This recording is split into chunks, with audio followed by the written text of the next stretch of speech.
I knew that if I gave up, there was 100% chance that I would not make it. Like if I gave up, there was a 0% chance I'd make it. But if I kept going, there might be a 10% chance. And I said, I can't live with myself knowing that I'm allowing a 0% chance when there could be a 10% chance.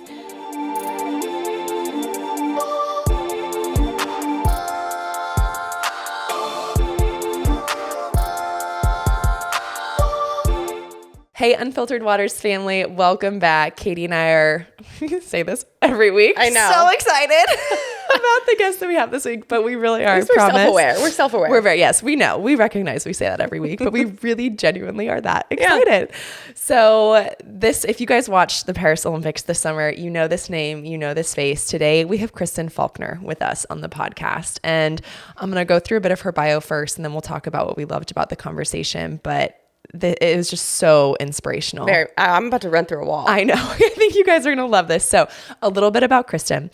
She's the 2024 Olympic champion in the women's road race and women's team pursuit. So she's a 2-time gold medalist from this summer.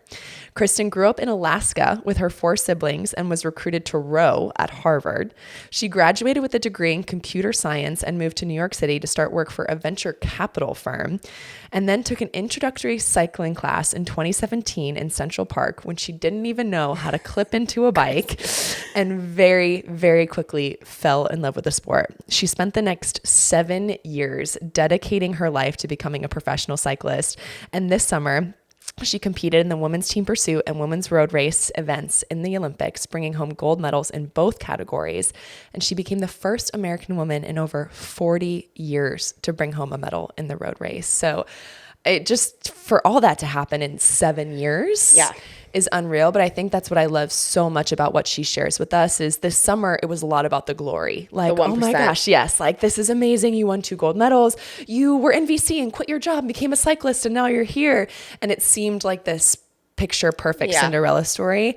And Kristen really gets into the nitty gritty with us of like, this was not an easy thing that I did. Like, these 7 years were so hard, and I loved her honesty in that. Yeah, and I love how she really broke it down. I think a lot of times people who have that level of mindset and toughness sometimes will gloss over it and be like, yeah, no, I just did this. And she was so honest about, no, like sometimes I did want to quit. And sometimes I couldn't believe I was doing what I was doing. And I was like, man, I suck. Man, I'm failing. And she was just so honest. And so I think it just, again, like our whole goal here is to humanize things. And so I think anyone who's thinking about taking a big leap, a big risk, or anyone who's kind of in it really will help them feel like, no, like I can do this. Yes, I could not agree more. And I love how she connected all the different aspects of her life. Yes. Because that's another thing we try to do here is whether you're an athlete or you're not an athlete or you're a parent or you're in business. Like, I love how Kristen was able to, first off, she grew up swimming. So we all love that. Love that. But she talked about her swimming background and then her rowing background at Harvard, and then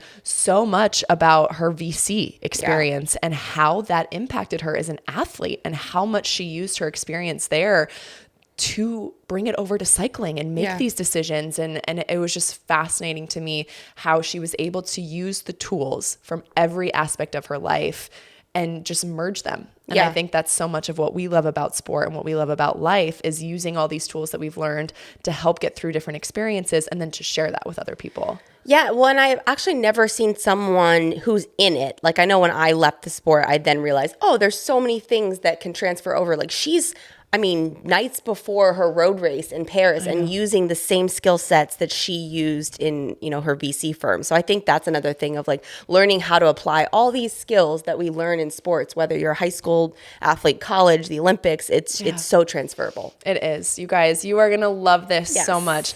Without further ado, 2-time Olympic gold medalist, Kristen Faulkner. True Niagen's mission is all about supporting healthy aging, enhancing cellular health, and improving overall vitality by increasing those NAD+ levels that naturally decline as we get older. So what is True Niagen and how does it help?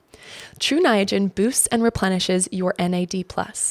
NAD+ is a vital coenzyme that is already found in every cell of your body.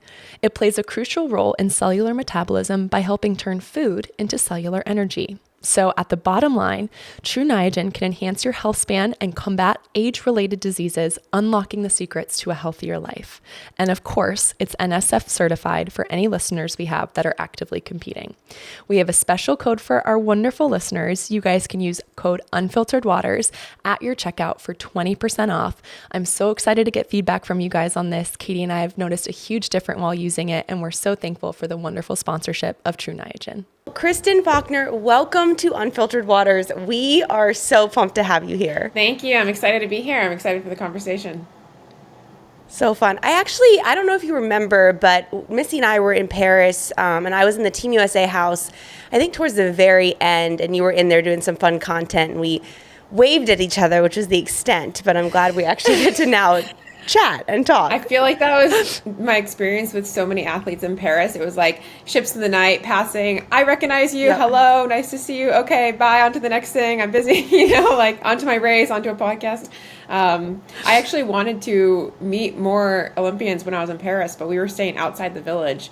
And so I didn't get to meet all the Olympians or even watch a lot of the events that I wanted to. So maybe it's just more motivation to go back to LA and try to watch some events there. Exactly. I love that. I felt that. Did you feel that way? Like, I feel like when you go, I mean, you're so focused on the task at hand, right? Which is your sport. And so, yeah, you get, like you said, ships passing in the night where it's like, hey, how are you? I recognize your face, but like, that's as much as we're going to interact. Well, especially when you're not staying in the village. Yeah. I feel like that makes it so much harder because at least when you're in the village, you see them in passing a little bit more. Yeah. But I can imagine if you guys are outside the village, it makes it really hard to get to see people and see other events going on. Yeah, there are definitely pros and cons. I mean, we had nice beds to sleep in. We had hotel rooms to ourselves. We weren't sleeping in the village beds. So it's very comfortable, and I think it prepared us really well for the race. But it definitely, we missed out a bit on the social aspect of being in the village. And then after my races, I went directly to the Tour de France. So I couldn't stick around the village for closing ceremonies and watching events. So it was a really like boom, boom, boom. But yeah, I guess, it all worked out in the end. But it's one regret of the Olympics is that I didn't get to socialize with the other Olympians. Well, like you said, that's just more motivation for when it's on home turf. Exactly.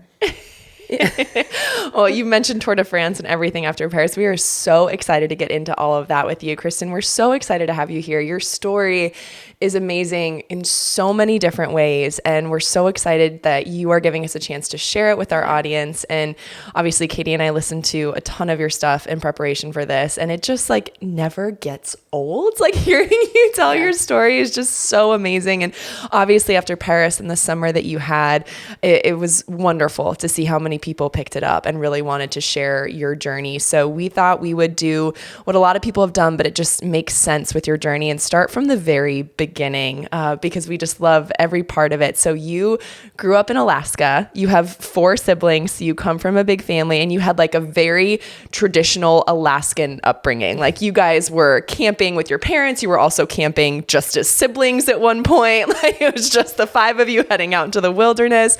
Your parents own a hotel restaurant where you guys would all work at different jobs throughout the summers. So talk to us a little bit about growing up in Alaska and how that kind of really ignited your love for being outdoors and your love for nature. Yeah, it's funny. I didn't realize my background was so untraditional. And then, I started telling stories about running into bears in the wilderness and, sleeping in cabins with our family for vacations. And people are like, wow, you have like a very like non-traditional upbringing. And for me, it's normal. Like for me, it's all I ever knew. Right. And so as I started to tell my story and people were like, wow, that's really weird or abnormal. I was like, oh, interesting. Maybe I did have an abnormal, background. So growing up in Alaska, for us, the outdoors were our playground growing up. We would play in the yard. We'd go sledding. We'd go skiing. I remember my brother made like a steering wheel on his sled and we would make jumps, and so we just had a lot of fun in the outdoors.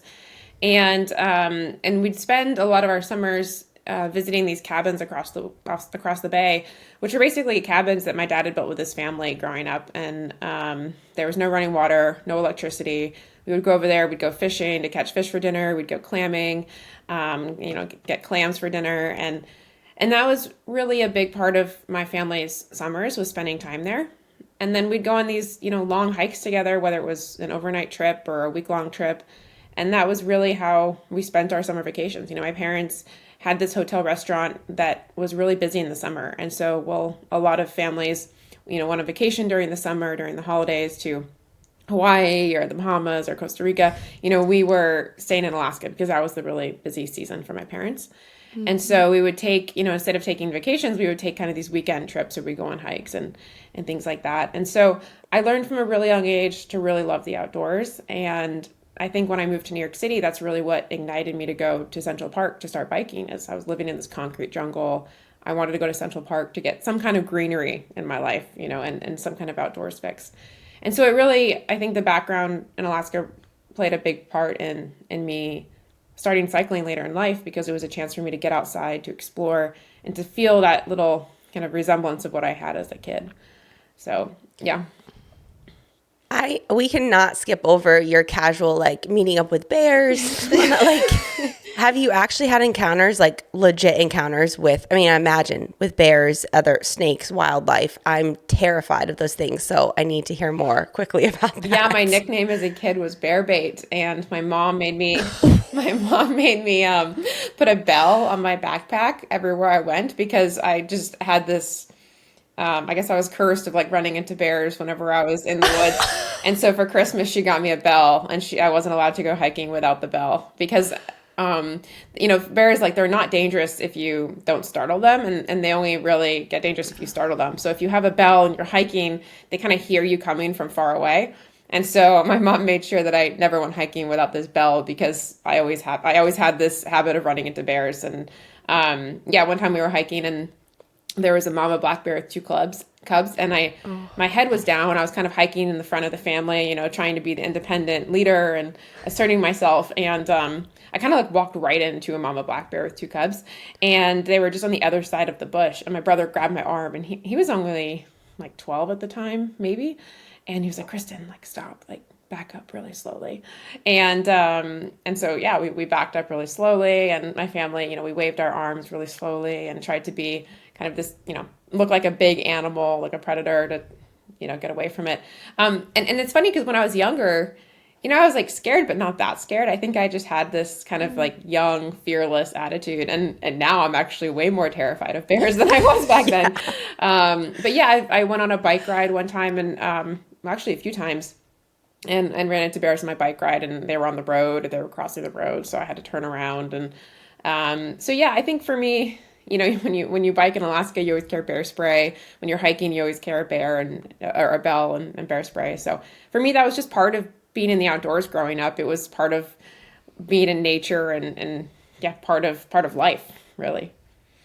Oh my God. Yeah. That's just mind blowing that's that. Yeah. A normal, you just have bear spray. That's casual. But I guess in the same breath, kids who live in really big cities, have pepper spray, it's kind of similar, just a bear versus a burglar. So I was joking the other night. I was like, I think when I moved to New York City, I was more scared of New York City than I was of brown bears, because for me, coming from a small town, it was the cars and the bustle and the people and everything, and that was really scary for me. Big change. Yeah, and I was for me, being in the woods was normal. And anyway, so I think, yeah, throughout my life, I had those experiences growing up, and I think it taught me to be, I don't want to say, reckless, but a little bit fearless. I'd encountered things that were really life-threatening before, and I'd encountered, learning how to deal with the wilderness and the survival mechanisms. And, we go fishing, and we do all these things. And so I think later in my life, things like leaving my job, and every time I was put in a scary, uncomfortable situation,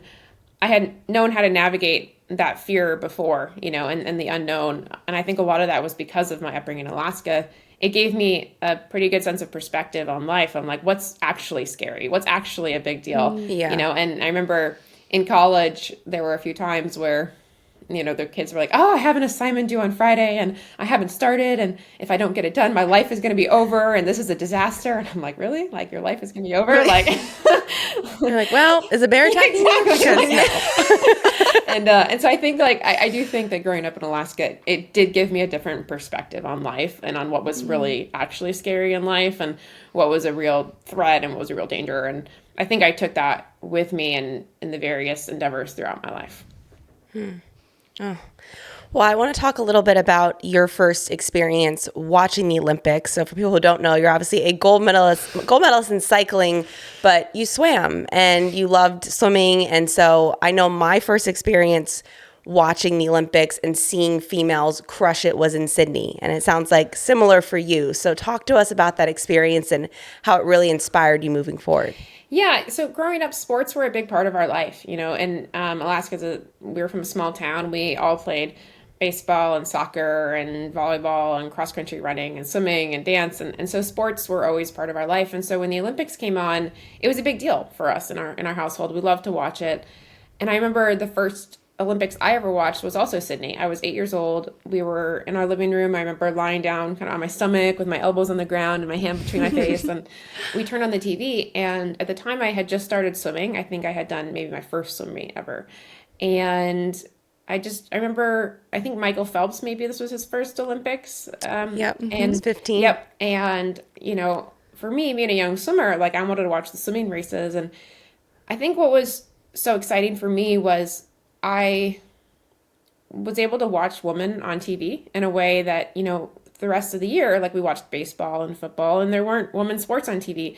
And so I remember watching the figure skaters and the track and field runners and the swimmers, and it didn't even dawn on me that there was a difference between female and male athletes. And so that was really cool for me to watch that. And then I remember coming back 4 years later and watching the Olympics when they came on, and I was 12, and I had been a swimmer and continued, was excited to watch Michael Phelps again and the figure skating and a lot of my favorite sports on TV. But this time it was a little different because I realized that it was the only time I could really watch women on TV. And it was, for me, I was like, oh, there's swimmers I can watch, there's gymnasts, there's, runners and all these different sports. But for the rest of the year, my family would watch kind of baseball and football on TV, and that was it. Some college basketball. And then every year as I came back, it was like, for me, really like the big chance to watch women's sports on TV. And so I think it was the first time and the most impressionable time where I had female role models in sport. And I think that was a really impressionable thing for me from a young age, even if I didn't always realize it at the time. And so, yeah, so I started, watching swimming. I thought the Olympics were an incredibly inspiring event, but also I think it was for me special because it was the only time a year and only time in 4 years really where I watched female athletes on TV. Well, and I love the beautiful irony of that like that was the piece of that Olympics that stood out to you so much. And 24 years later, you competed in Olympic Games where there's gender parity for the first time. Really cool. Yeah. No, it was exciting to see that happen in Paris this year. For me, when I heard about it, actually, I was a little shocked at first. I was like, wait, what? Like, we haven't had gender parity at the Olympics yet? Because, right. I know. For me, like, it was the most gender equal sporting event on TV that I'd seen. Like, we don't get gender parity in basketball or softball versus baseball. Like, the viewership is so different. And so for me, the Olympics had always felt like the most equal thing out there. And then to find out that they weren't even equal until Paris, I was like, oh my goodness. But now that it is, I can feel really proud to have been a part of it. Oh, absolutely. And you should be. And we're going to talk about this more later as well, but you're doing so much to advocate for women cyclists because you talk about that there is disadvantage for women cyclists in terms of the amount that's available for them with salary and the sponsorship. And so you've been doing so much to talk about that, which we appreciate. And we'll definitely get into that more. But going back, we love that you swam and then you go to Harvard and you row, you do crew. So you're just like reminding me so much of my husband who is so good at everything he does. Yeah. But it's because and I don't mean to make that sound because it comes easy to you, but I really think it's just because of work ethic and just this willingness to be a beginner at something. And you just enjoy that motivation that comes with getting better. So talk to us a little bit about your time at Harvard, about rowing, which you were phenomenal. Katie has heard a rumor that you still hold the 2K erg record at Harvard For a lightweight woman. Yeah, So yes, that's a yes. I think I do, but the thing is, I had mentioned this to a reporter a few years ago, and I haven't actually checked to see if I still hold it, and so I need to go back and check because everyone is publishing that I hold it, and I haven't verified that I still do, so I need to check that. But regardless, you held it for a very long time. Also, I feel like if I had broken your record, I would have reached out by now. You know what I mean? Like if someone like you probably do still have it because that person would probably be like, excuse me, stop telling the world that you still own this record. It's my record now. So that's I feel like I loved reading that because I'm not a good rower. I'm not at all. But I feel like it's very relatable because a lot of people, rowing is incorporated in a gym workout or fitness classes. And so one, would you mind sharing your time? And two, like I'm excited to celebrate it because I'm sure it's insane. I think it was a 7:04, but I need to go back and check. Honestly, I just remember, yeah, it's been quite a few years, but I think that was what it was. So that's for people who don't know, like that is lightning fast. I know. It's amazing how talented you are and your amazing work ethic. And you also placed second at, was it Junior Worlds? Mm-hmm. Yeah.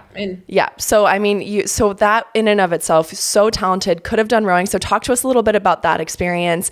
And were there ever Olympic aspirations for rowing when you were there? Actually, yeah. So I had an interesting experience with rowing. So I rowed in high school. I went to the Junior National World Rowing Championships. We got second in our boat. And then I went to college. I rowed freshman year. And I actually took some time off rowing when I was in college. I wanted to get involved in other things in college, and I was feeling a little bit burnt out after my freshman year. And so I took a break, and I ended up spending a lot of time working, with the innovation lab and with startups, doing other extracurriculars. And then end of my junior year, I realized I really missed the rowing team. Like I really missed the camaraderie. I really missed the discipline every morning. I missed pushing myself physically. And so I came back to the rowing team my senior year. And when I came back, that's when I joined the lightweight team. And I think it really showed me like I just couldn't live without sports in my life. And I had tried, anyone who's been a college athlete knows it's really challenging to be a college athlete. And also when you care a lot about your academics, it kind of takes up all your time and you don't have much time for other things. And so, but for me, it was worth it. It's such a rich part of my college experience. And I wanted to have it again. And so, I've heard of people leaving teams, but I haven't heard of many people leaving and coming back. And for me, it goes to show how much I really loved sports and I loved the collegiate atmosphere. And the same thing happened when I graduated college. I didn't have rowing right away. And then after about 6 months of living in New York, I was like, wow, I need to have this in my life again. And so I think there's been times where I've, tried to explore other aspects of my life, tried to do other things, tried to expand my hobbies. And I just keep coming back. Like I can't live without sports in my life. They're such a big part of my identity, of my hobbies and my goals and my community. And it really fulfills so much for me. And even just having a strong group of women, and I was working in venture capital after college. Like I didn't have a strong group of women around me. And so, but, both in college, after college, this kind of thread of sports has always been really central to me. And I haven't been able to leave it, even when I've tried. And so in college, so I was part of the rowing team. I remember in high school when I was growing up, the Olympics had always been something I aspired to, kind of in the back of my head. And whatever sport I was doing at the time, I would sometimes daydream like, oh, maybe I could go to the Olympics one day, And when I was young, it was swimming. And then when I was in high school, in college, it was like, oh, maybe I could go for rowing, And I never really pursued it full time, but it was always kind of this pipe dream in the back of my head that I would think about, especially when the Olympics came around. And so in 2016, I graduated, and it was an Olympic year. And I was like, okay, well, I'm not going to make the Olympics this summer. Like I'm still, in my first year of lightweight rowing. And so maybe I could go in 2020. And then when I graduated college, I moved to New York City. And I really thought, okay, maybe I'll take a little break and work for 1 year or two and then try to go back and train for rowing full time. And so when I moved to New York, I tried joining a rowing team, but the boathouse was like an hour and a half north of the city on the train. I didn't have a car. And so I went a few times, but I was waking up at 3:30, 4 a.m., getting to work a little late. I was like, okay, this is not sustainable. A little late? Is that what you just said? Oh my God. No, I wasn't getting to work late, but I was I was getting there 9 and my colleagues were there at 8, And so, there wasn't a time I had to be there, but I felt like I wasn't able to, if I had been wanting to train for rowing, it would have, because of the commute, it would have taken up a lot of my time. I wouldn't have slept very well. And so I was like, okay, well, I'm going to take, a little bit of time off rowing, invest in my career. And then after 2 years, maybe I can get back into it, and maybe I can do rowing on the weekends. And so I tried joining a boathouse, but it just became really difficult with work. And so I said, okay, well, I need another way to stay in shape during these 2 years. And that's really when I was thinking about, what other teams can I join? And I heard about the cycling clinic in Central Park. And so I really started cycling as a way to kind of stay in shape, find a community, do something other than rowing when I couldn't go to the boathouse. And so to answer your question, yes, I did have Olympic aspirations for rowing, but it wasn't a priority. I think my job was my priority the first 2 years, and staying in shape was a second priority. And then I said, okay, after 2 years, if I still have this Olympic dream, I can leave my job, devote 2 years full time to it. And then during those first 2 years, I just fell in love with cycling, and I was like, wow, I think I like this more than rowing. I don't want to stop doing this. And that's when I became more serious about cycling, and I kind of left the rowing dream behind because I found something I loved a lot more that was a bit more feasible. And I wanted to explore cycling. And at the time, I wasn't sure if I could go to the Olympics for cycling. I just thought maybe I had other aspirations for sport. Yeah. And Central Park was a little bit closer than a boathouse, an hour and a half away by train. Yeah. It was in Pelham, which is quite north. And Liv Coffey is an Olympic rower. She had rowed out of Pelham, but she worked.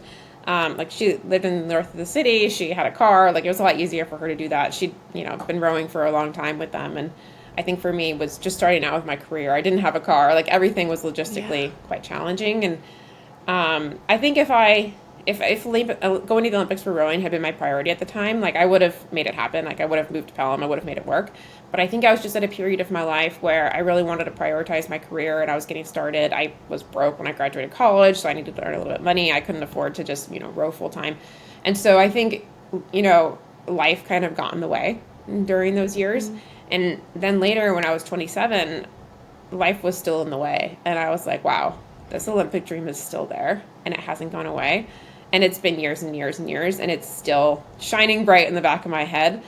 And that's when I realized it was never going to go away, and life was always going to get in the way if I let it. And that's when I said, okay, if I actually want to go to the Olympics, I have to do it now, and I have to make it a priority. Mm-hmm. And that's really what kind of spurred me to leave my job eventually. Which I think is such an amazing thing to share, because I do think there's a lot of people that do have these big dreams, and they graduate, and then, like you said, life gets in the way. There's always excuses of why not to do this or that. But there is a way, right? If you make it a priority, there is time, there is a way. So before we move further into moving closer to Paris, I want to talk about, you mentioned the VC firm, you mentioned moving to New York. I mean, New York is one of the grittiest places ever. And if you're in tech, you're in startups, you're a female, it is very, very difficult. I spent a short time in New York. I've worked actually in the startup tech space a little bit. So respect to you for what you've done, what you've cultivated. So I just want to hear about that experience, and then kind of as a part two, how that mentality has then bled into becoming an Olympic gold medalist. Yeah, it's interesting. I moved to New York, and I was working in venture capital. And so my job as an analyst was to source new investment deals for the firm. And so I was on the phone, 6 hours a day with entrepreneurs, talking about their business, what was their revenue, what was their growth rate, what was their competition, what was their secret advantage, how defensible was it, and all these different, what are their gross margins, all of these questions. And it was really intellectually fun for me, because I was learning what makes a great business. And for me, I had always wanted to start my own business one day, and so I was learning so much about kind of what went into that. But the flip side of it was, the other amazing thing was that these entrepreneurs were sacrificing so much to go pursue their dreams. They had left their jobs to go start a company. They had this idea, this dream that they wanted to make happen, and they were going to do it. And they were facing a lot of adversity, because there were a lot of investors who said, they got a lot of rejections in their fundraising process. And so for me, I spent 4.5 years working with these entrepreneurs in that environment, where I was watching people who'd sacrificed everything to go pursue a dream, to go make something happen, despite the odds. There's 5-10% chance max that a startup succeeds, and yet they were still willing to do it. And so at the end of 4.5 years, I'd spent all this time with the entrepreneurs, and I was like, wow, I am I'm in this industry because I want to support entrepreneurs pursuing their dreams. And here I am on the other side of the table, too afraid to go pursue mine. And it was this really aha moment for me where I realized like I could spend the rest of my life in that role where I'm supporting other people, but kind of not walking the talk, like not living it myself. And if I didn't have a dream that was put to the wayside, maybe it wouldn't have bothered me so much. But because I had this Olympic dream that was just like burning in my mind, I was like, how can I sit here and advocate for this, like, promote these startups when I'm sitting here not doing what I'm preaching? And so I think that really influenced me eventually to leave my job because A, I was influenced and inspired by all these entrepreneurs, but B, I realized that I kind of had to have the integrity to go do what I was promoting myself, Dang. I know. That's so fascinating to hear about. And another thing I've heard you talk about too, which I think is so cool, because one of the things I loved when I was listening to your story is I found a lot of similarities between swimming and cycling.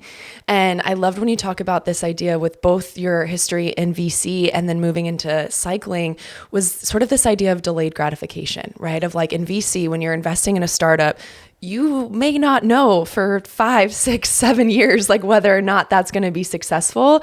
And that was a huge help for you as you started this journey in cycling because you knew nothing was going to happen overnight. Like this was going to be a long game, long process. So talk to us a little bit about, you actually find that really motivating, that process of knowing that there's a lot in front of you and that you do have a lot to learn. Yeah, I think VC definitely taught me to be patient. I mean, I'll be honest, when I was never a patient person growing up. I was like, I want to see results now, and I hated waiting. I hated, the long game. And I think in VC, it's true. You invest in a company, and even whether you're an analyst or a partner at any phase you are, you don't really know how good you are until years later. And because it's an industry where you have to make a lot of contrarian bets, you might invest in something and other people really disagree with you. And you might think, oh, I'm not good at this because I disagree with other people. But then 7 years down the road, it's successful and you're the genius that, that saw it when no one else did. And so it's this industry that can be really bizarre because you can't really look to validation from other people to know if you're successful or not. And because it's an industry where there are a lot of contrarian bets that end up doing really well. And so for me, I sourced some really good deals. They've been super successful, but it was hard to know that in the very beginning. And so I had to learn how to be comfortable without immediate feedback. And I learned how to kind of assess how I was doing based on how much I was learning, whether I really believed in what I was doing, whether I believed in the companies. And what it taught me was that I had to have conviction in my own ideas because there was no one to really give me an answer on whether I was right or not. And so I had to learn, why do I believe in this? Why do I trust my intuition? And, I was in a room, I'll give one example. Like the first company I ever sourced was called Restaurant 365. And it was a restaurant software business. And the restaurant industry historically has been totally, not something VCs are interested in because restaurants often fail. It's a very fragmented industry. It's not really seen as something that's venture backed.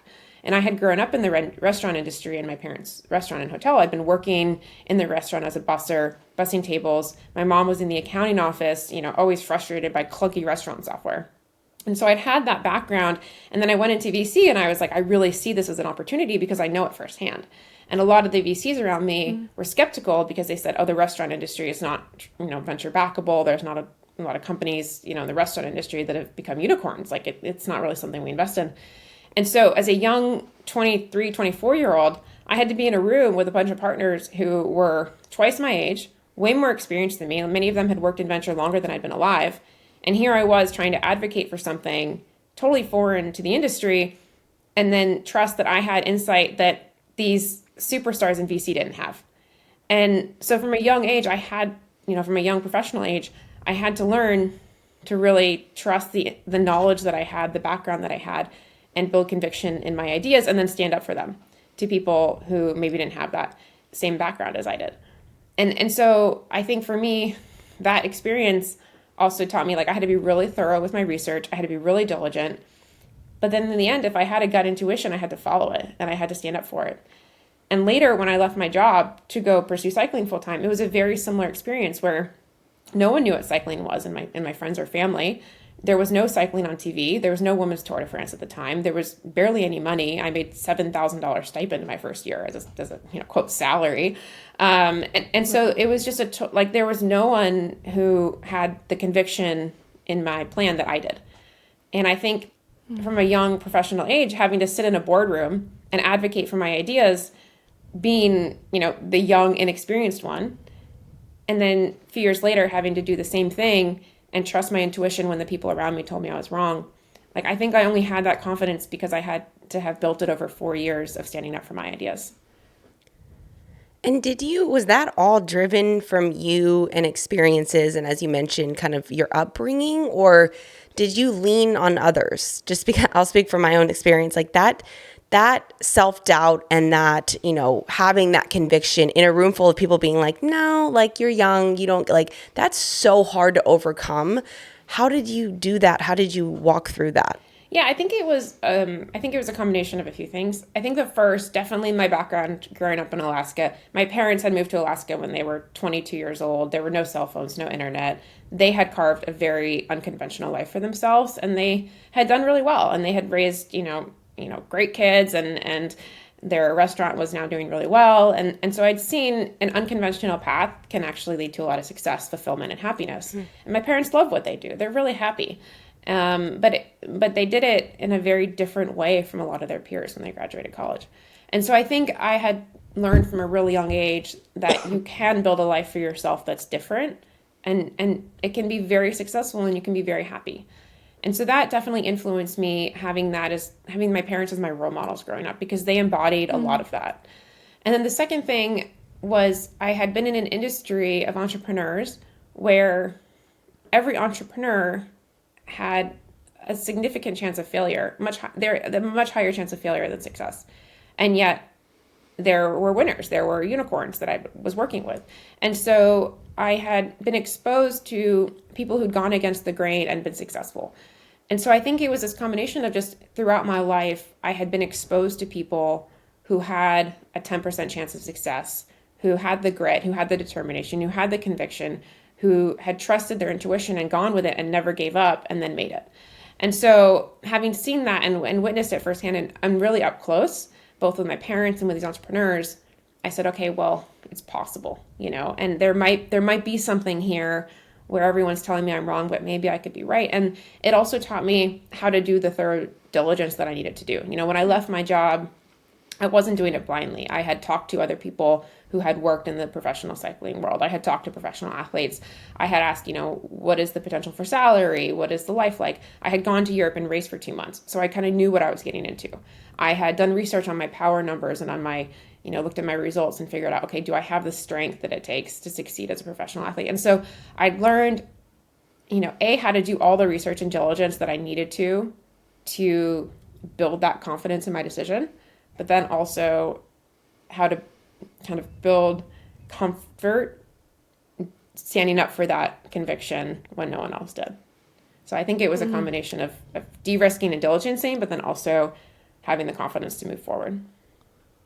What a great combination. Yeah. Like, can you imagine what we could all do if we had that combination? Yeah. I mean, that's, to me, like, more people need to hear that. Like, yes. I was very much a data girl of, like, it's really hard for me to just speak it into existence and be like, no, like, you're good. You got this. You're right. Like, it has to be, like, in front of me, like, punching me in the face. So, yes, like, sorry, I say punch and murder. My husband yesterday was like, you haven't pulled out murder in a while. Are you okay? You haven't. So, I think there's been a few stabbing and punchings, but that's... So, punch me in the face.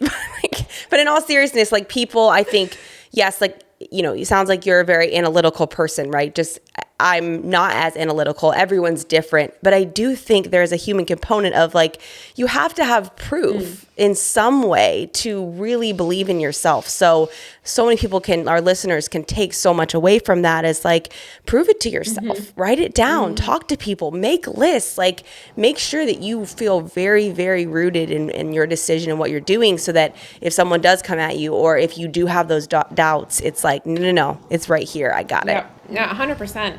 And I think having worked in VC, people are always questioning, what's the competitive market? How are they going to make money? How are they going to stay defensible? And so you always had to do your research, back it up, back up your convictions. And I think when I made my decision, it was like, okay, what are all the doubters going to say? What are all the things that could go wrong? How do I de-risk those things? And venture capital, you learn a lot about how to take calculated risks. And when I say calculated risks, like they're calculated and they're risky. So the calculation is doing your diligence, doing your research, de-risking it as much as possible. And the risk is knowing that no matter how much research you do, there's always going to be an element of the unknown. And it's a question of, are you comfortable enough with the unknown to still move forward? And I think at some point you have to realize, like, I'm only going to know 80% of what I need to know before I move forward. Like, I didn't have all the answers before I moved into professional cycling. Maybe I had 50, maybe I had 80%. I didn't know. And so it's like the 80% that I can learn, I'm going to learn all of it. I'm going to de-risk as much as possible. And then that 20% is still going to be a risk, no matter what I do, no matter what I research, no matter, like, it's going to be an unknown. Like, how am I going to fare being away from home? How am I going to be fare in a foreign country I've never lived in? How am I going to deal with the constant travel? Like, those are unknowns. And so there's the calculated element, and then there's the risk. And you have to, I think, learn how to really work on both and be comfortable with both before you move forward. Dream Recovery has been a longtime sponsor, and there is a major reason why. Missy and I use just about every single product that they have, from their silk pillowcases to their incredible eye mask to their Dream Tape and now their Dream Tape Plus. We cannot get enough. The tape is secure and it comes off super easy in the morning. And y'all know me, I am all about efficiency. So the fact that I'm knocking out some of my lip skincare routine as well as getting an awesome night rest, check all the boxes, and I love it. The benefits of mouth taping are really extensive, and since using it in the last year, I have fallen asleep faster, increased my REM sleep, aka the ability to recover well, and found myself waking up just so much more well rested. If you're nervous, I get it. They have their Dream Strips, which is just a smaller one, but just as effective to allow you to experience the incredible benefits. So in this busy world, why would you not take such an easy step to optimize your life? So we've got a special code for you. It's code Unfiltered to give you 30% off your first order or 50% off your first subscription of Dream Tape or Dream Tape Plus. Sleep well. Hey everyone, Katie here. Hope you are enjoying this episode, but wanted to take a quick pause to do two things. Number one, to thank you all. This past year has been incredible, and Missy and I have been astounded at how many people have listened and watched and shared. And so for that, we are so grateful. Number two, if you are not already a subscriber, we would thank you so much in advance for subscribing. Having subscribers just allows us to continue to amplify our guest stories, continue to grow, and take Unfiltered Waters to the moon. So hit that subscribe button, and thank you so much. And Kristen, that's one of the things I'm so thankful to you for, is like how honest you've been about your journey. Because I think right after Paris and after your success, everyone just kind of saw the highlights of your story. And it was like, she quit her job, she pursued her dream of Olympic gold, and she's done it. And like, it made it sound so simple, when in fact, like, you've been so open about like how much energy and thought these decisions took for you, like leaving your job. You loved your job. It wasn't like you hated your job and were desperate to do something else. Like, you loved the people that you worked with. It was a really hard decision to have to do that. You took your first cycling class. You mentioned this in Central Park. It was a beginner class. Was it in 2017? Mm-hmm. Yeah. Yeah. And you didn't even know how to clip into a bike. And literally, I mean, which to be fair is hard. Yeah, I know. I have had my fair share of the absolute embarrassing just fall over when you can't clip out in time, which we don't have to mention. But it's incredible that like you are so open about, yes, like everything has worked out pretty well and like you're so happy, but these decisions were a lot. So let's go from that initial cycling class into kind of that 7-year growth period where you go from not knowing how to clip into a bike to becoming an Olympic gold medalist. You've used the word resilience for what those years looked like for you. Walk us through a little bit about what it took to get from there to where you are sitting right now. Yeah, definitely. And it's interesting. I often talk about living in the 99%, which is, I think the media shows the 1% of my life, which is the podiums and the races and the glory and the media and the excitement and the success story. But the reality is that I and many other people who have succeeded at something, they live in the 99%, which is waking up early and grinding when no one is watching, doing your workouts, going to bed early when your friends are going out, traveling, for me, hauling bike suitcases up cobblestone stairs in Girona when I've never been there before and don't speak the language and don't know where my Airbnb is, or, traveling, through the airport with 3 suitcases that I have tied together like a damsel in distress trying to move through the airport, with 2 suitcases and 3 bike bags and like having no idea how I'm going to get through the airport. And, bike bags are falling over. I'm falling over. I'm tripping. Like one time I was like on an escalator in the airport and I couldn't find the elevator. So I just got on the escalator going down with my bike bag behind me and my suitcase in front of me. And everything just fell down. I toppled down the escalator like in the movies, like literally full somersault down. My suitcase was flying down in front of me. We all landed on the ground at the bottom of the escalator and my bike bag landed like on top of me.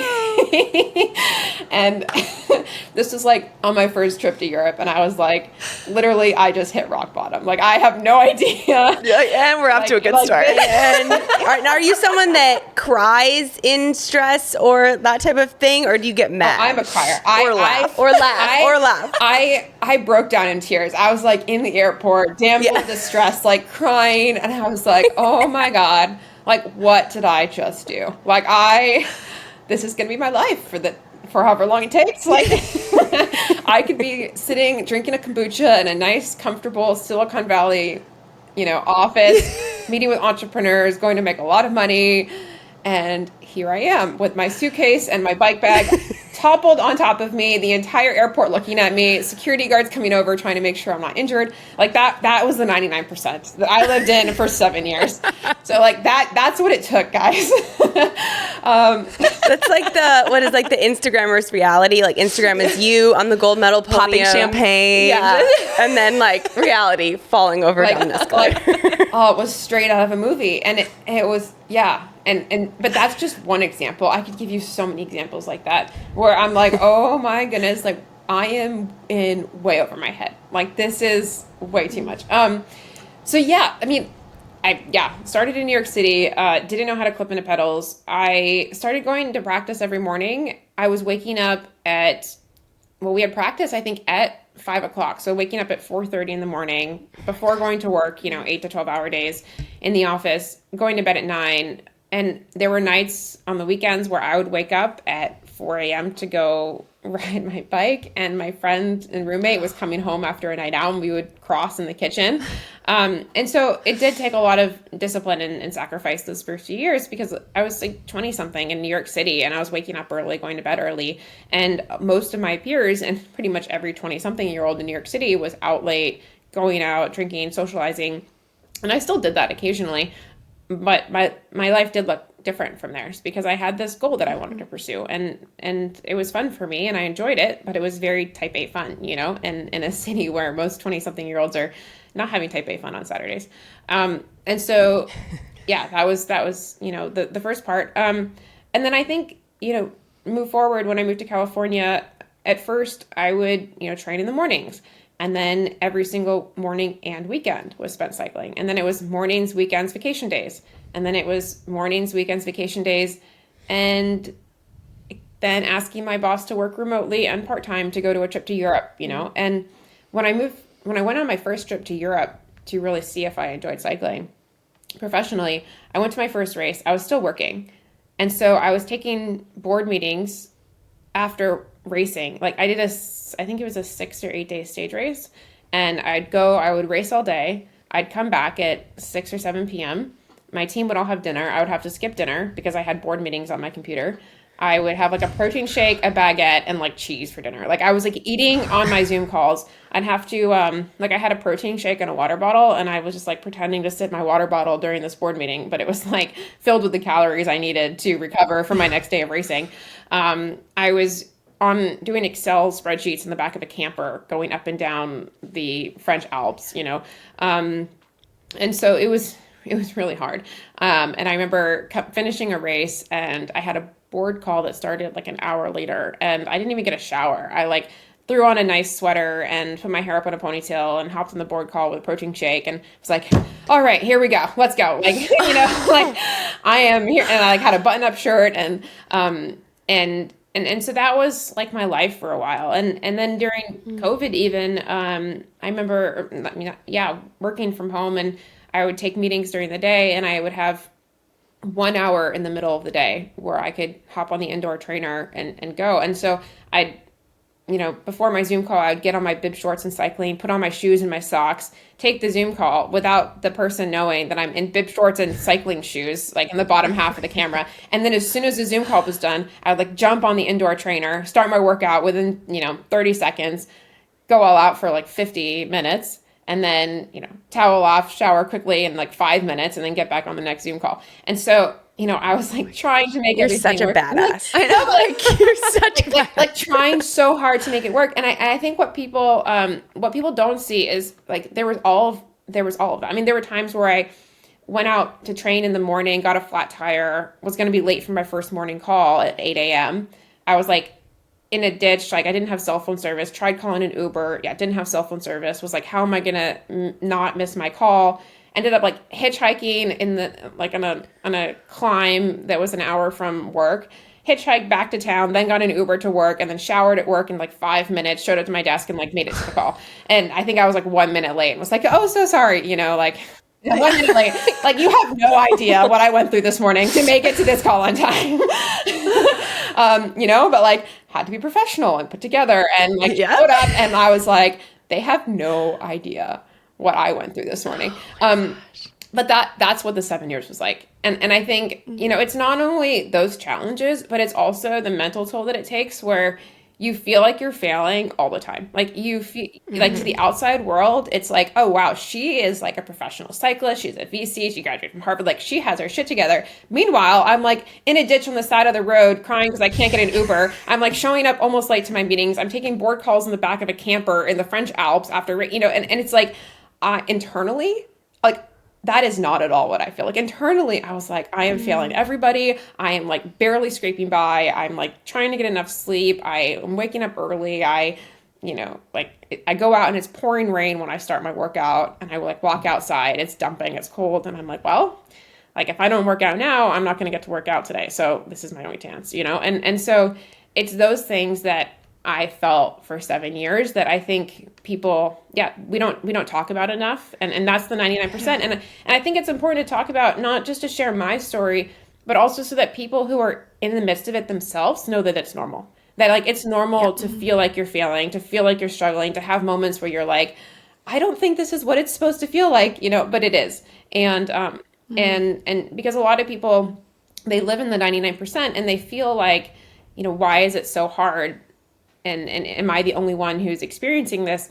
And I want people to know that it's not, that it's normal to go through those periods of self-doubt, of feeling like you're failing, of actually failing before you make it. I had 7 years of that before sitting on a podium with 2 gold medals. And at any point during those 7 years, I could have been like, okay, I'm calling it a day. I'm hanging up my bike and I'm just going to go back to work, And there were many times where I could have done that.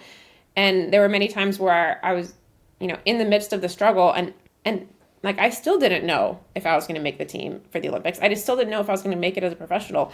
I still didn't know if I was even a good VC. I hadn't been in it for long enough to even know if my deals were good. And so like internally, I was like, I don't know if I'm good at any of this stuff. I feel like I'm failing at all of this stuff, trying to do everything. And it's only years and years later where you can, in retrospect, look back and say, oh, I was actually succeeding in all of it. I just didn't even know it at the time.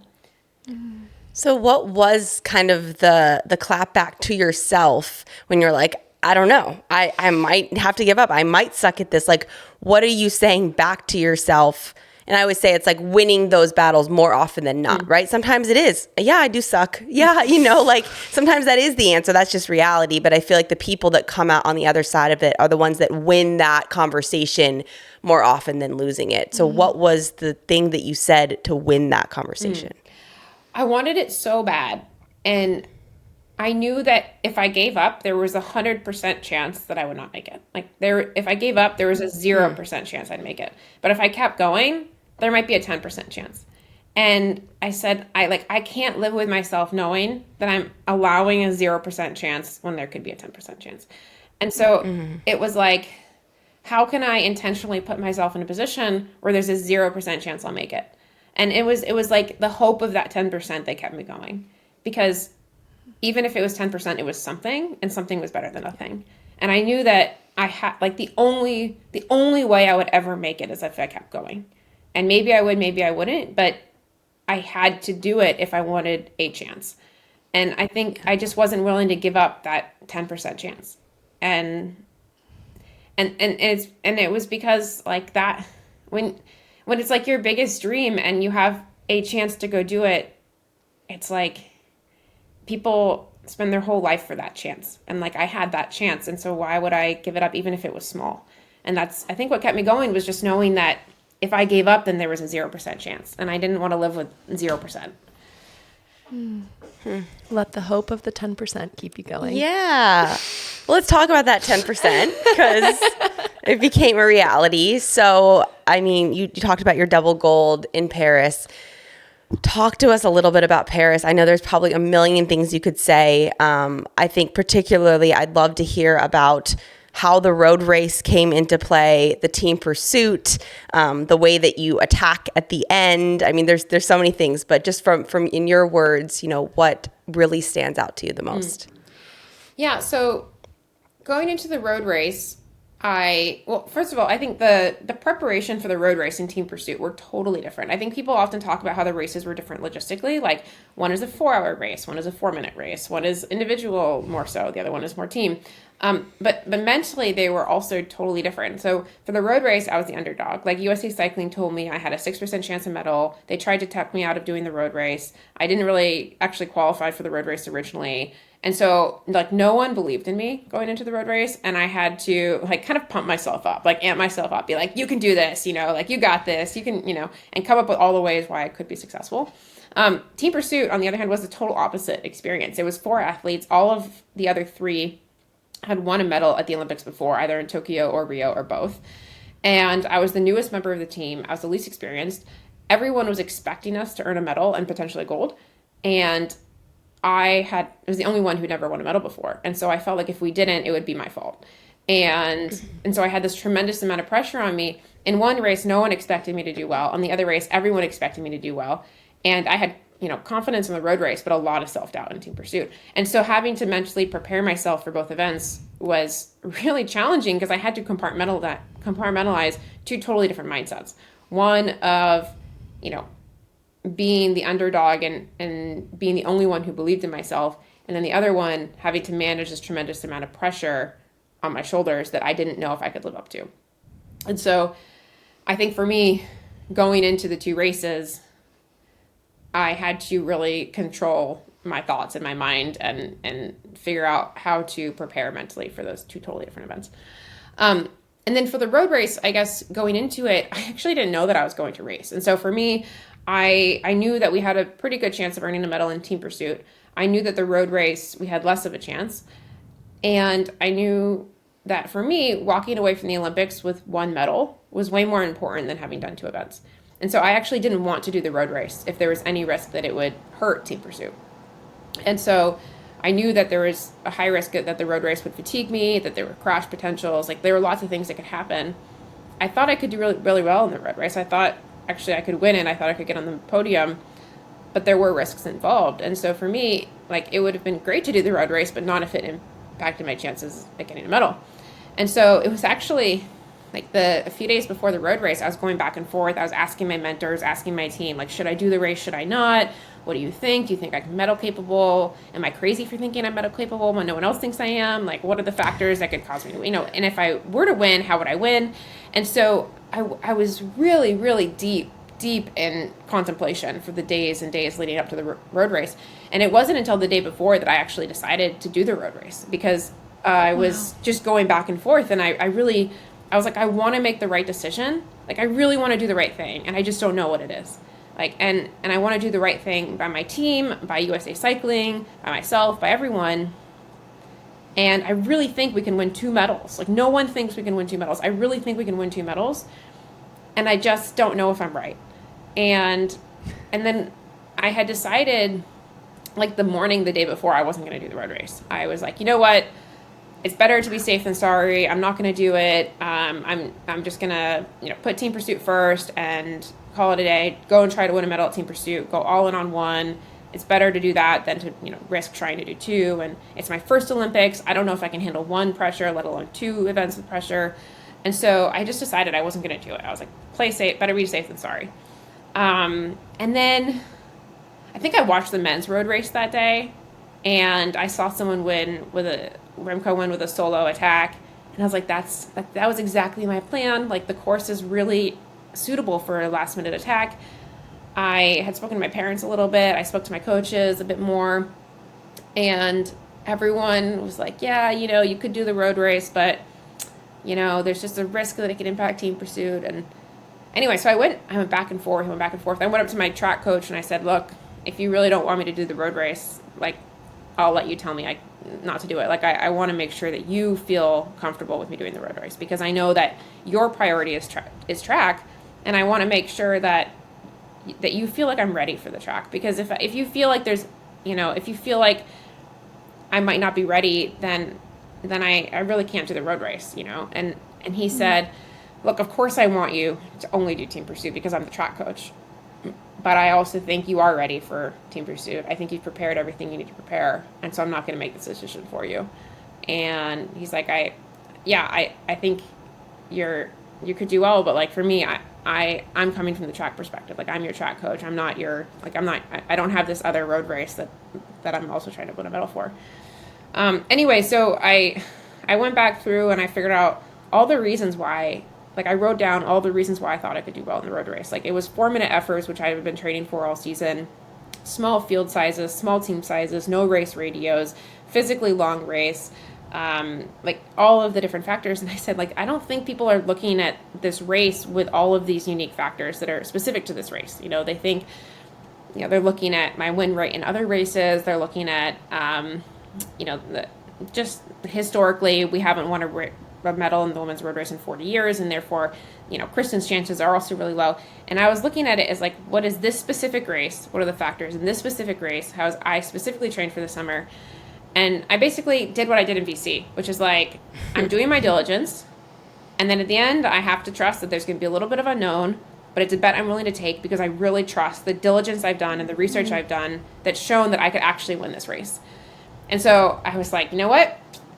I'm doing it. I'm making the decision. I'm moving forward. Full commit. I did what I've done in DC. I'm doing it. And once I decide to do it, I'm going all in. Like, I'm not going to doubt myself. I'm not going to look back. I'm not going to hold back in the race. I'm going to either do it 100% or I'm not going to do it, and I'm going to do it. So when I showed up to the road race at the start line, I was like, I'm in it. Like, I have to go medal because I am making this bet, and everyone else is telling me I can't do it or I shouldn't do it. And if I do poorly in this race, they're all going to be right. I'm going to be wrong. And, like, I don't want that weight on my shoulders. I don't want to be tired for Team Pursuit and mess up my team. Like, I have to do this the right way. And so I was like, all right, it's just me and this race, and we got to make it happen. And so the entire race, I felt pretty calm and confident because I had done so much research in advance of the race that I felt like I knew every corner, every possible way that a competitor might win or try to attack, what their plan was.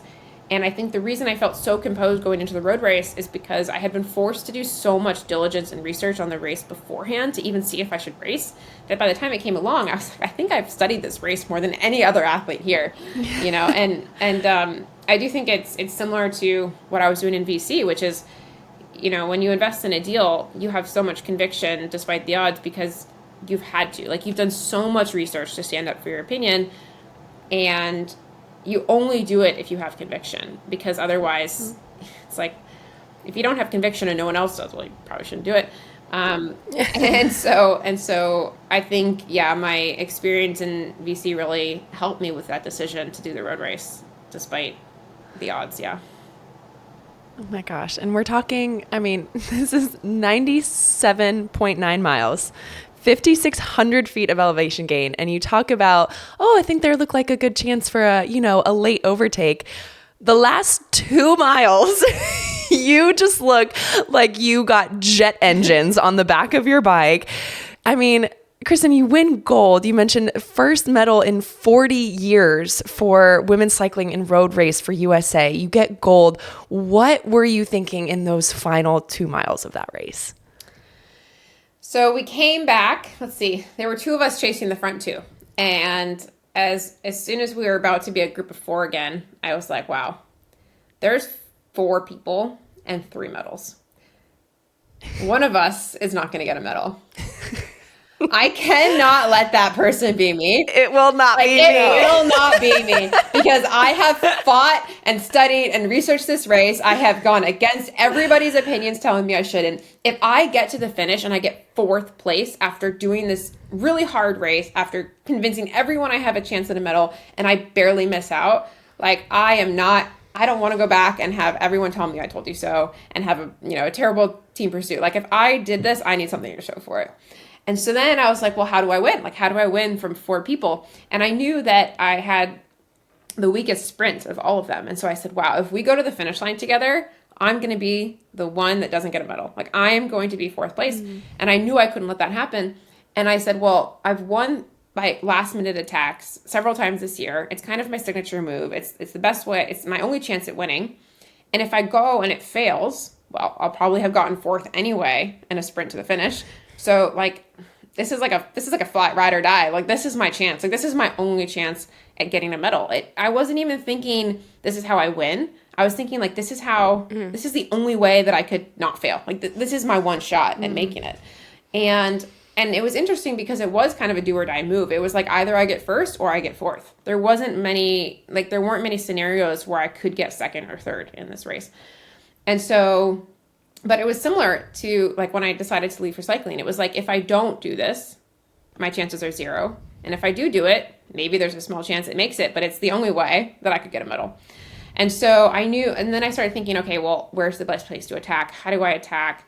And I thought, okay, I want to go from the very beginning of the long straightaway, right along the Seine, because if I try to attack, before then, I'm going to be maneuvering through these like corners and turns, and it's going to be hard to stay away. If I go too late, then I might not get enough of a gap. And so I knew exactly where I wanted to attack, which is like at the start of that long straightaway. And I said, okay, but I need to attack as soon as we catch them, because that's when they're going to be distracted. They're going to be the most tired. They're not going to have the chance to like sit up and look around, get into position, evaluate the situation. And I said, if I can attack as soon as we catch the front 2, I'll catch them off guard. Everyone will be distracted. They won't know what to do. There'll be a slight hesitation before they try to chase me. And that's my chance to get away. And I said, okay, if I want to attack at the start of the straightaway and I want to attack as soon as I catch them, that means I need to catch them at the start of the straightaway. So then when I was chasing, I was like adjusting my speed, like pretending that I was like chasing as hard as I could, but really holding back a little bit and like trying to time it perfectly so that we caught them right at the base of the straightaway. And so I was working with this girl, Lotta Kopecky, she was with me, and we weren't like moving forward that much when she was on the front. And I don't know if she was just completely gassed or if she was trying to, play poker with me.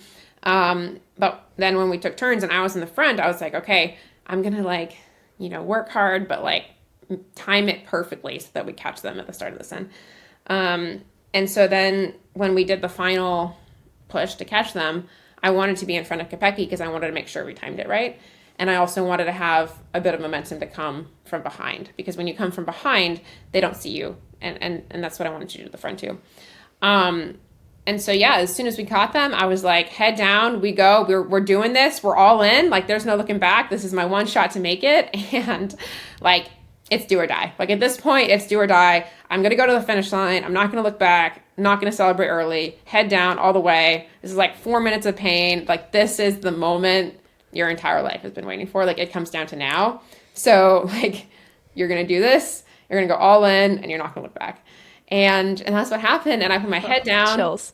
And honestly, like, people ask me, like, what were you thinking about during those final kilometers? And it's kind of a blur. Like, when your whole life and everything you've been working for comes down to this moment, like I wasn't thinking about winning gold or the finish line. I wasn't thinking about like being an Olympic champion. I was like, turn the pedals as hard as you can. Don't look back. Push through the pain. Like, you've got 4 minutes, count to 10 as many times as you need to, and just get to the finish line. And I was so focused on the process because that was the only thing I could control. And I was like, just focus on what you can control, because 100% of your brain power needs to go into like what you can control in the moment and making this happen. And then as soon as I crossed the finish line, I was like, okay, like it was a bit overwhelming, and I had to like take a moment to figure out what had just happened because I was so focused on the process, you know? Although I will admit, it's people were wondering if I actually knew I'd won.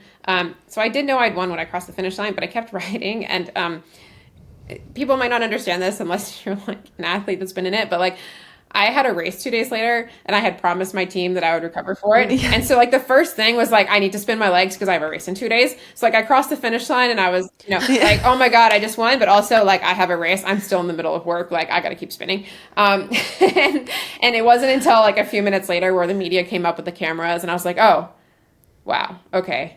I just like did a pretty big thing. Like I don't have to focus on my next race right now. Like I can relax a minute and I can celebrate. But like I was just so so in the moment of like do what I have to do, and I had been in that zone for like minutes but years, of like do what you have to do to make it, and I think I just got into that zone, which is like cross the finish line, recover, prepare for your next race, like you're in it, like you like just do what you have to do. And so it took me a few minutes to be like, okay, I can take a breath and celebrate like I just won an Olympic gold medal. Well, that was another thing that's so similar to swimming as well. It's like we have a lot of athletes that win medals on night one, and there's 8 more days after that. Like, and so it's this really weird kind of place of you're so happy and you want to celebrate, but you also understand like there's still more work to do. Yeah. So you had that moment, you come back 2 days later, you guys win gold in team pursuit, which is unbelievable. And then 3 days later, you start the Tour de France. So it's just like you have one thing after another. When was the moment where you finally felt like you could sit down, look around and be like, okay, I actually have a second to soak it all in and realize what it was that I just accomplished? Oh man, that's still happening. I don't know if it's happened yet. No, I think, so after the Tour de France, I went to Colorado for a sponsor event, and then I took about 10 days in Breckenridge with my boyfriend, and we just went to the mountains. We said there's no cameras, there's no people, I did have some podcasts and interviews in the morning, but we got an Airbnb, like we were surrounded by nature, and that's when I was like, wow, I did a thing that is kind of cool, and it was for me, that was my chance to really just relax and take a deep breath away from all the media, because it's hard to, it was hard to soak it in when there's so much media, because the media was so focused on the gold medals and what I'd achieved. And I think for me, what I really needed to reflect on was it was like the 7 years of work. The journey. Yeah, like for me, like not the destination. Like when I looked at the gold medals, it was like other people see like, wow, she won 2 Olympic gold medals. And I look at them, and like when I look at those gold medals, I think like, oh my God, like I never gave up on myself. Like that, like that's what I see. And it's like, that's not what the world sees. And so it's really hard for me when there's so much media to celebrate, because I was celebrating something that was a little different from what the rest of the world was celebrating. For me, I was celebrating my journey and my resilience and my hard work and my conviction and like my belief in myself and like all of the years that went into it. And that wasn't necessarily what the world knew about and what the world was celebrating.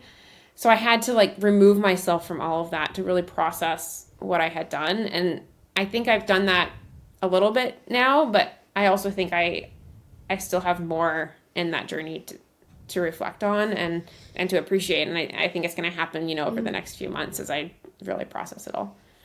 Absolutely. Yeah. I think that's beautiful, because I think, speaking from my own experience, it's very easy to get caught up in that, right? What media is telling you, what other people are telling you. And you kind of almost get convinced of like, oh yeah, that is all that matters, and that is all I should care about. And so I think it's cool that you were able to, I'm sure it wasn't easy, but able to separate and be like, no, cool that that's all you guys saw. You guys saw the 1%, but I'm going to sit here and I'm going to soak it up, and I'm going to be proud and really sit in the process, the 7 years, the turmoil, all of that. So I think that's a beautiful lesson for athletes who are in it right now or athletes that are coming up or just people. Like, celebrate what it feels like for you in here and really try to block out all the noise from afar. Yeah, definitely. Yeah, I think it's important for all of us. I mean, not just celebrating, but everything, you know. It's so, I think when you're surrounded by the media, and this was something that was new to me too. Like cycling, you know, we get a little bit of media, but not a lot. But the Olympics got a lot more media than I was used to. And so it was also one of the first times where I had been exposed to so much media. Like we get media at the Tour de France, but this was totally different. And I was like, wow, like this is a lot, you know. And even I think, you know, in the podcast and the news articles and everything that was immediately after the Olympics, it was a very similar thing. It was like, talk to me about the win. And I'm like, well, like the win was such a small part of my journey, you know? And for me, like what I'm reflecting on and what I'm thinking about is like so much more than that attack. But, and also, you know, people were like, well, what were you thinking in that attacking moment? And I was like, well, like, I don't know, like that was one moment of like 1,000 that I'm trying to process right now, you know? Yeah. And so it's just interesting, you know, as how my journey feels different to me than it feels like to other people and understanding how to process that and also how to share it because it is important to share my journey with people. And so I think there's kind of this trajectory that the media takes as well, which is immediately after the Olympics, they're, you know, focused on the win. And then as time goes on, they're more interested in the journey. And so for me, I think it's been kind of merging my story with the story that the media wants to tell. And that's been something that's just kind of been coming together over the last few months, but it takes time for us to really like meet in the middle and kind of like be at the same spot, you know, in what we want to share. Yeah. Yeah. Should we go into power play? Yes. All right, Kristen. So we realized we were like legit already over time, but we could talk to you for forever. Yeah. But we just have 2 more segments. All right. The one we're going to go into now is our power play segment, which is essentially our rapid fire segment. So just kind of a fun segment for our viewers to get to know you and your personality a little bit better. So I'll let Katie start off. Okay. Yay. Okay. So advice to female entrepreneurs. Ooh. Find other strong women as mentors and just like find your group of women. I think it's so important to like talk to other women who've been in your shoes. And I think male mentors can be amazing. Like I've had many amazing male mentors in my life. But I would say, yeah, find your other group of women because they'll have stories you can relate to. And it just makes going through the journey so much easier. And they'll have advice, they'll have feedback, they'll have experiences. And it's both like practical advice, but also moral support that I think goes so far. So yeah, find other female entrepreneurs, find some female investors, find female, you know, anyone in your industry that you can just have as your group. Love that. All right, next one. If you swam in the Olympics in LA 28, which event would you do? 200 freestyle. Yeah, that's my favorite. Oh, nice. Love that. That would get you on the relay too. 2 more medals for you, just like that. Perfect. All right, something that we'd be surprised to know about your personality. About my personality? Or just you in general. I'm like kind of scared of sharks. Like every time I swim in the ocean, it takes me like a few like dips of like my ankles and my knees, and then before I like dive into the ocean because I have this fear that sharks are gonna like come within 2 feet of shore and like eat me or something. I mean, they do. That's not an irrational fear. They do. We'll just put the bear bell on you, and it'll work the same way. Problem solved. All right. Out of all the places you've traveled for races, which one has been your favorite? Ooh, I would say Switzerland or Italy. I don't know. They're both so good in different ways. Like Switzerland is a place I would live in. Italy is a place I would vacation in. Love. My favorite. Nice.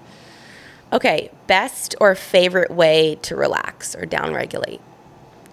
I like to read, actually. I read a lot. Just like anything. Fun fiction books, nonfiction. But yeah, I decompress by reading. What's the last book you read? Ooh, last book I read actually was Simone Biles' autobiography. Oh. Yeah. I haven't read that one yet. Me either. Yeah, I need to. I'm excited for part 2 of her documentary to come out. Yeah. Okay, I'm putting that on the list. all right, you did so many different sports growing up. We've obviously talked about your swimming, your rowing, your cycling. Is there a sport you haven't tried yet that you would like to try? Ooh, that I haven't tried yet. Yeah, like gymnastics. It sounds, it's like kind of spectacular. I don't know if like if I could go back in time and be like, oh, I wish I'd like done this when I was 5 to try it. Like that would be it. But like right now, like I would not do gymnastics right now. Maybe a sport I haven't tried. Maybe like sailing. Oh, I feel like you'd be great at that too. Yeah. Yeah. I like being outside in the water and nature, Yeah. Yes. I love that. There's a lot more involved like in any sport, I feel like, but like I went on this little, not the same thing, but in Chicago, and like, it's stressful. Like you're like having to move the sail, and like I thought it was supposed to be a relaxing thing, and it's like a full body workout too. Like I had friends in college who sailed, and it's like you have to be super fit. Like it's a full body workout. Yes, it's so intense, but yeah, no doubt that could be another Olympic sport for you. Okay, final one for me. Single piece of advice, you kind of talked about this, of just people who are in that moment of like, I want to take the leap, but I don't know if I can. Like any type of like mantra or just like sentence that they could say to themselves. There's a 0% chance you'll make it if you don't do it, and there's a percentage chance if you do. So, like, do you want that chance or not? Love. Boom. Boom. Period. End of sentence. Yeah. I love it. All right, my dear, we are going to go into our final 3 questions. So we ask all of our guests that come on these same final 3 questions. The first one is, what is a moment within the sport of cycling that brings you the most amount of joy? Crossing the finish line and hugging my parents at the Olympics. Oh, it's amazing. I'm so glad they got to be there for that. Were your siblings there too? My little brother was at the road race, and the rest of my family was in Paris, but not at the finish line. So. Oh, you're so special. And like under the Eiffel Tower. Again, I feel like there's so many moments where you could pinpoint in your life where like, that's a movie. That's a movie. That's a movie. But particularly the lying flat at the bottom of the escalator. Definitely. All right, so similar question, a moment or memory outside the sport of cycling that's brought you the most amount of joy. Hiking in Alaska with my siblings. We have this annual trip called Faulkner. Well, we don't do it anymore, but when we were growing up, it was called the Faulkner Annual Reunion Trip. And the acronym was FART, so we'd always say, like, where are we going to fart this year? And it was me and my siblings. And we'd always go hiking and camping in the woods together. And there were nights where we were just by the fire, just the kids at a lake. And it was really relaxing and fulfilling and exciting to be with my siblings. I love that. Me too. We could all use a little more FARTing. Yeah.